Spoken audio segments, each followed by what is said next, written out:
would you feel if you walked up on stage and immediately got kicked off? Hang on, I gotta kick you back out. Well, a couple months ago that happened to my boyfriend at his first costume contest. But it wasn't just bad for him. I was contacted by several participants, including winners and staff, who all agreed that this was a disaster. And I've been competing in cosplay contests for almost 10 years, and I've been judging them for like 6.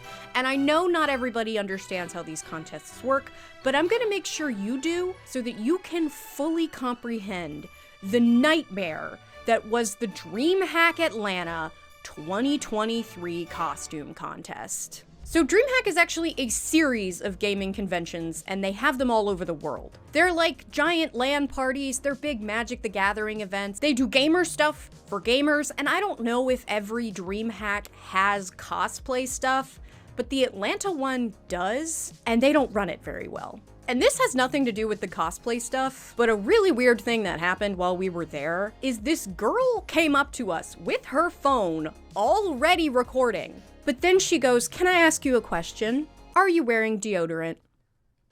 Yes, I'm wearing deodorant, but I'm also wearing Scentbird, the sponsor of today's video. Do you want to smell so good you can scare off people trying to make degrading TikToks? Well, with Scentbird, you can, because every month Scentbird sends you new fragrances for just $17. And with over 700 fragrances and lots of unisex options, Scentbird has a fragrance for everybody. I have gotten several scents from Scentbird so far, but my absolute favorites have to be Jardins de Mitzvah by Une Nuit Nomad. I'm trying, don't come for me for my pronunciation. And Dream by Catherine Malandrino. Two very different scents. Jardins is more of this almondy smell, and Dream is more of like a classic feminine floral. Plus, each fragrance is a 30-day supply, and you can get the really fancy designer fragrances at a fraction of the cost. And you can get an even better deal if you use my code SarahS for 55% off your first month of Scentbird. And with that discount, it means your first month is a little over $7. Thanks again to Scentbird for sponsoring this video. Yes, that story actually happened. Yes, I was very offended. I didn't want to be in that girl's TikTok. And yes, I was wearing deodorant. So to be specific, DreamHack has a craftsmanship costume contest. That's a contest where the judges are not looking at who has the funniest cosplay, the biggest or the flashiest cosplay, the most popular character. They are looking at the small details of construction. Is the sewing nice and clean, or is there fraying fabric somewhere? Is the armor perfect and detailed, or do you have hot glue strings hanging off of you? The awards are based on the execution of the craft, and in higher categories, they also look at the difficulty of that craft and the variety of techniques that you used. And most of them follow this formula. You get signed up, then you go get prejudged. This is where the judges are searching through your costume for the fraying fabric and the hot glue strings. If they find any of those, you're probably not going to win, depending on how big the contest is. Anyway, after prejudging, you go off, you enjoy the con, you wait for the stage show. The stage show happens, you have your moment in the sun, the contest ends, the awards are announced, and win or lose, you were probably somebody in the audience's favorite. And hopefully you remembered to tell your friend to get a video for you. And that's it. And somehow DreamHack messed all of that up, except for the signups. They had online signups, which was good. 10 out of 10 there, DreamHack. Before I get into the bad stuff, I need to make something very clear. The way this contest was run is completely on the organizers and not on the judges. The judges have no say in how the contest is run. They are not told how the contest is going to be run. All they do is come in and give their knowledge and pick winners. That's all they do. They don't set anything up, okay? And if you know who these judges were, do not go bother them, because none of this is their fault. And if I find out that you went and bugged them, and I will find out, and I will call your mom, okay? Everything that happened at this con is the fault of the organizers and not the judges. I know that because I actually judged at DreamHack 2022, and while it was a little more normal that year, I didn't have any freaking say in how it was run. I just picked who won. So, the prejudging at DreamHack Atlanta. If you watched the last video, you already know that we walked into prejudging and found out that Joe was only going to be judged by one person, which is really uncommon. There's usually like 3 judges. If it's a small con, sometimes there's 2. If it's a big con, sometimes there's way more. And in the video where Joe made this cosplay, I said that we found out that the reason this happened was because there were sports in Atlanta that caused so much traffic that 2 of the judges got stuck in traffic. But after the fact, I found out that that wasn't actually true. Here's what I was told from an anonymous participant that I personally know was at the con that day. I got there early. I got an early time slot, but I had to wait 30 to 40 minutes after my assigned time. In that time I was waiting, I saw at least 2 of the judges arrive, though I don't know the other judge by face alone, so I can't be sure if they were there. However, one judge did say something about being late because of the sports traffic. When I got judged, it was by one person, and I didn't have a single seam flipped. I was also a novice, but saw that the higher levels, journeymen and masters, got 2 judges. So the thing about the sports was true, but it was like a 30 to 40 minute delay and not a several hours delay like I thought it was. But this account was just from one person, so I also reached out to a staff member who contacted me after the fact because they also recognized that this was a mess. Yes, all of the judges were there that morning. However, I was told that only 1 judge would be for novice and that there were 2 judges for journeyman and masters, which completely didn't make sense to me. They said that the novice category would be judged simultaneously with the journeyman and masters at the cosplay corner, which was another thing that didn't make sense to me because every contestant would be flooded in the area. As crew, we were just told what to do and where to direct the cosplayers. I don't know whose ideas were those, but clearly they weren't great ideas. On the day of, I did talk to a friend of mine that was in Masters, and he did tell me that he had 2 judges. But we don't know the truth as to why the novices only got 1 judge. And you might think, oh, novice is the lowest category. It must be the easiest to judge. But it's not. Novice is the hardest category to judge. These categories are not determined by how many cosplays you've made, though some cons actually do that. Most of the time, these categories are determined by how many times you've won. Novice is for people that have never won an award in a craftsmanship costume contest before, but you can enter novice and have been sewing or making armor for years and you just never entered a costume contest. Sometimes, a novice comes in and outshines every master that entered the competition. That novice then gets bumped into the Masters category and takes Best in Show. It's not a myth, it's a thing that happens, and it happened to me several years ago.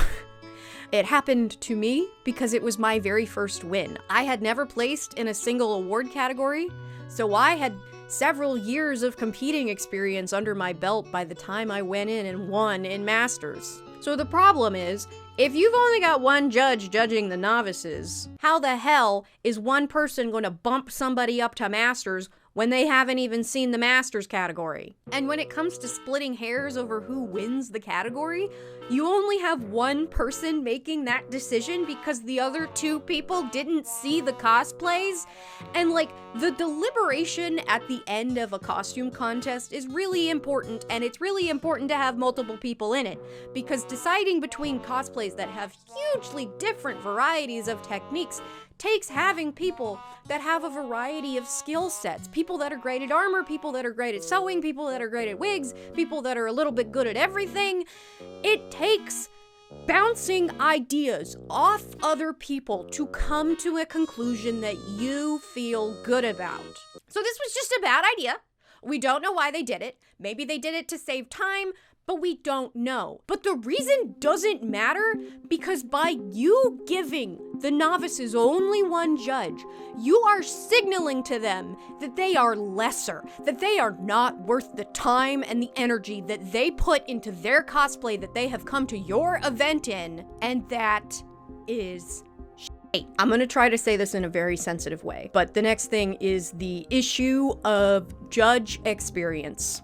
And again, don't go bug anybody because I'll call your mom. But first, let me tell you what the general requirements are to be a cosplay judge. Oh, right. There aren't any.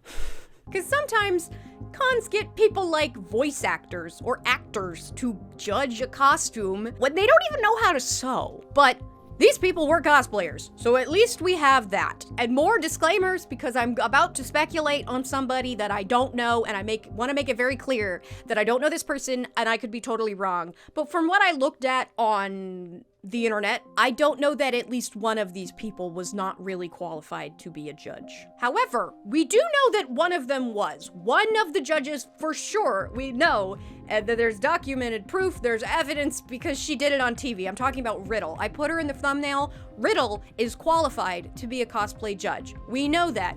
I know she's competed because I've seen it with my own eyes through my TV screen. If you've at least got one, that's fine, but you separated them. And don't go bug her either, because I'll call your mom. And I'm not going to tell you who I'm talking about. But what do I think the requirements should be, even though there aren't any? Have won at least one award in the Masters category at a convention with over 15,000 attendees. Or have at least 5 Masters level awards at any convention. Or have worked professionally in prop making, sewing, or a related field. Or have handmade from scratch at least 10 costumes. And be able to judge a cosplay on its craftsmanship alone, and not the appearance, race, weight, or disabilities of the cosplayer wearing it. In my own perfect world, those would be what the requirements are, but there aren't any. And this is not the fault of the judges.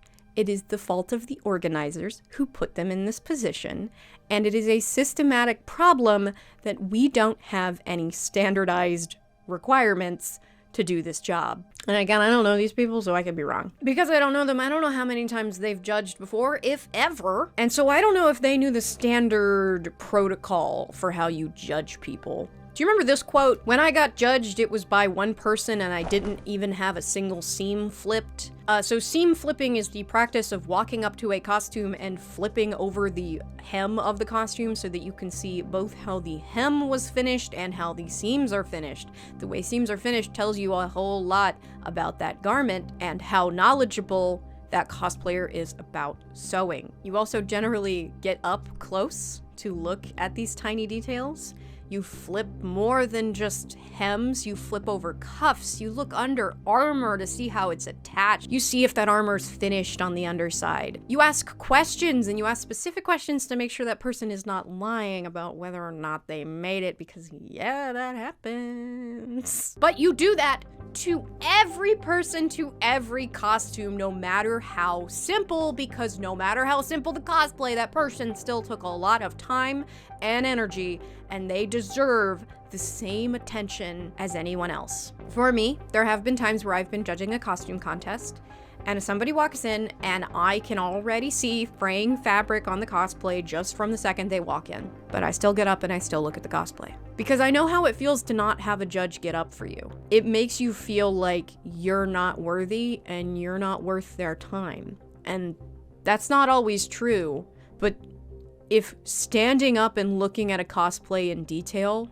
can make or break someone's experience of competing, I'm gonna do it for every person that walks in the door. All right, that was prejudging. This is where it turns into a horror show, because DreamHack's stage show was the worst I've ever seen. So the presentation of the cosplays on the stage can be as simple as, please welcome Miss Kitty to the stage as Luna from Sailor Moon! Miss Kitty! Wow, best cosplay! Oh my god! Thank you, Miss Kitty! Or as complex as, Next we have Erica as the ringleader from The Greatest Showman. Right.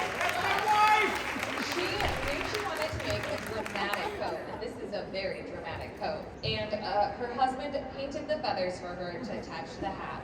She looks fabulous, and I love this musical. There are also performance-based competitions where people get up and do skits, but we're not talking about that right now. We're talking about walk-on competitions where there is no skit. Generally for those, the bare minimum is say the cosplayer's name, say the character name, and say the series. DreamHack said the cosplayer's name, but they were not announcing character or series, which is not a huge deal. But like, have you ever been sitting in the audience of a cosplay competition and you're just sitting there going, what is that from? I want to know what that's from. Well, telling the audience what it's from is kind of helpful. They did announce character names of characters that they knew themselves. If they didn't know the character, then they didn't announce it. They also, people wrote their character names down on their little piece of paper, so they totally had them. And something no one else but me would notice was some poor motion designer made a lower third for everybody, but was not told to put the character or the series in the lower third. And as somebody that has made thousands of lower thirds in her professional career, I can tell you that it is not that much harder to add extra text to a lower third. Another thing that was wild to me. Earlier I mentioned bumping, which is where somebody from a lower category wins an award in a higher category. Important thing to note, you don't get bumped unless you won something. This one person walked on stage and the MC is like, and sometimes those people we go, no, you're not a novice, you're just too good. So that's our next one, Snow with her Avatar The Last Airbender. We said, no, you're an artist. and I immediately knew they won something. And so did she probably. And so did anybody that's seen a costume contest before. And I get that not everybody knows how this stuff works.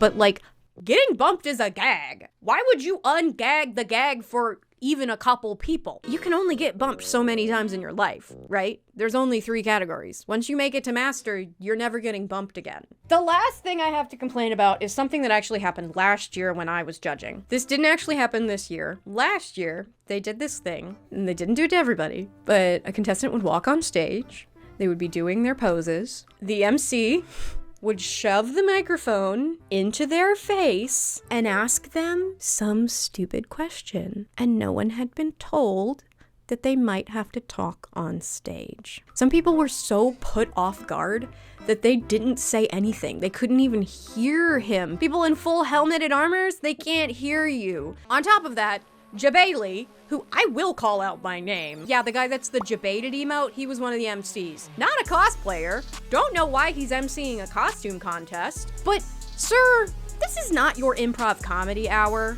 This is not the time to be making stupid jokes about the cosplayers that are coming on the stage to participate in your competition. Your job is to hype up the crowd, yell that cosplayer's name to get them to cheer for people that put in more work than you can imagine, and then you just need to shut the fuck up. Let's get to Joe getting shooed off stage. I personally think that awards should be done in one of 2 ways. The first is beauty pageant style, where all the contestants, or all of the contestants in each category, come back up to the stage, they line up, and then the winners are announced with everyone on stage. The winners walk forward, they claim the award.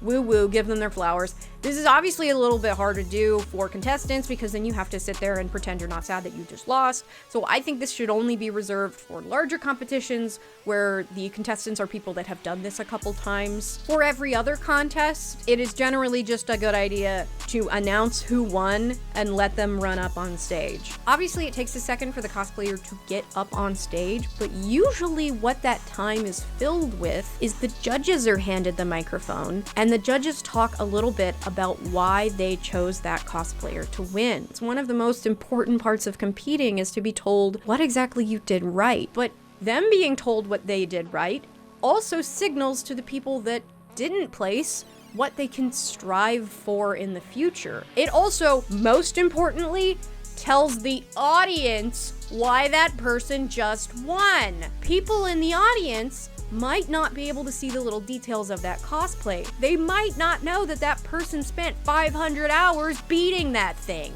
And so if they're told that, everybody's super excited to see, wow, I know how much work you put into that. Woo! It's important, okay?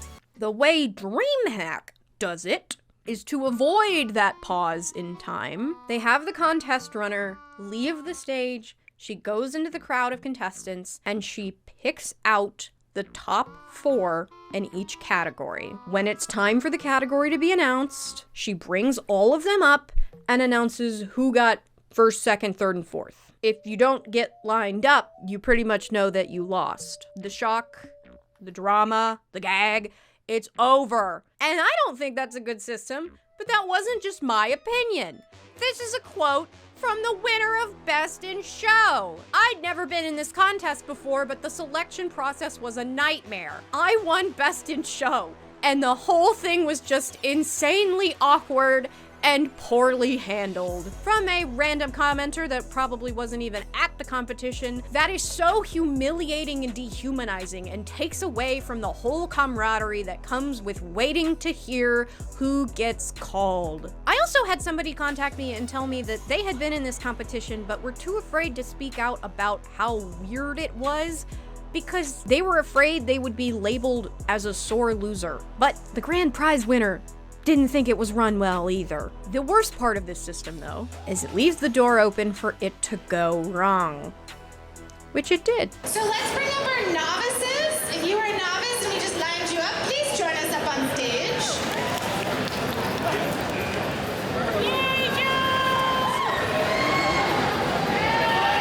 Not all novices. Hang on, I gotta kick you back out. Not all novices, just the ones who lined up.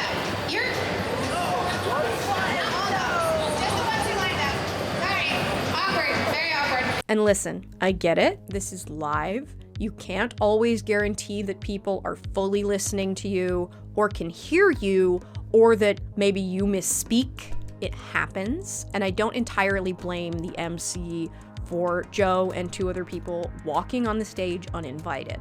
But there are other ways that this could have been handled. Put down the microphone and tell them personally, I misspoke. I didn't mean everybody. I need you to leave the stage, and I'm sorry. Or you could completely pivot and then just be like, oh yeah, all of the novices, come up, all of the novices, and then you have everybody lined up, and then you announce the winners. The beauty pageant style. You had a big enough stage to do that, so you could have pivoted, but I don't blame you for not thinking of that in the moment, okay? The thing that made this moment horrifying was that she let everyone in the audience know that something had gone wrong, and even said, awkward. Awkward, very awkward. I watch a lot of Drag Race, and I hear Michelle Visage say all the time something like, if we can tell you're nervous, you make us nervous. If you tell everybody in the audience that you feel awkward, you make everybody in the audience feel awkward. And you made it awkward. She's honestly lucky that she did this to Joe, who did not care, and this guy that just threw his hands up. There are plenty of people in the comments of the first video saying how much they would have cried if this happened to them, how they would have never competed again if this happened to them. And the MC is pretty lucky that she didn't crush somebody's spirit of competing. The thing is, costume contests at smaller cons can be run well, so I know DreamHack can fix this. When I judged in 2022, all 3 of the judges judged together, so I know they know how to do that. It's not that hard to stop making the stage show the improv comedy hour. Get Bailey off the stage and think about how hard the cosplayers worked for that moment. Give them the respect that they deserve and let the judges talk about the winners and praise them. And please just read people's names and shut up!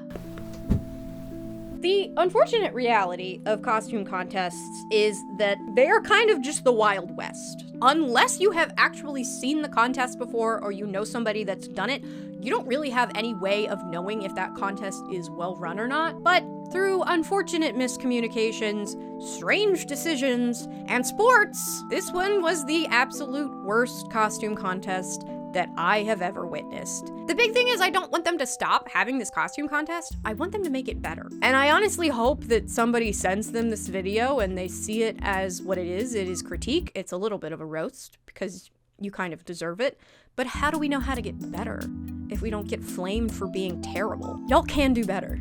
It doesn't take a lot of money. It just takes doing the standards of the community. Contests are one of the best and sometimes only ways for a cosplayer to judge where their skill set is. It's one of the best ways to learn how to improve, one of the best ways to meet other cosplayers and get to pick their brains. They are an integral part of the community for learning, growth, and connections, and they should be a fun and welcoming experience, win or lose.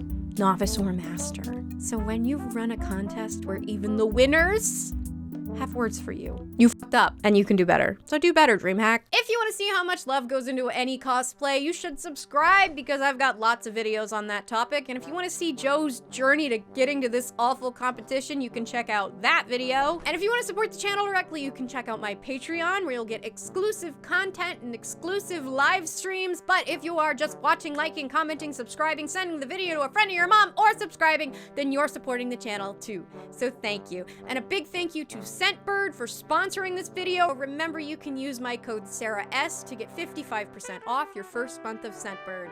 And a big thank you to my newest big support tier patrons, Sarah, Trash Guardian Cosplay, Alu Cord, Electrons Wee, Nightly Lions, Sarah P, Lana, and Jeanette. Thanks for watching. Bye! You like my gamer stuff? Figured we were talking about DreamHack. I needed gamer stuff. This is a very rare plushie, okay? I'm very proud of it.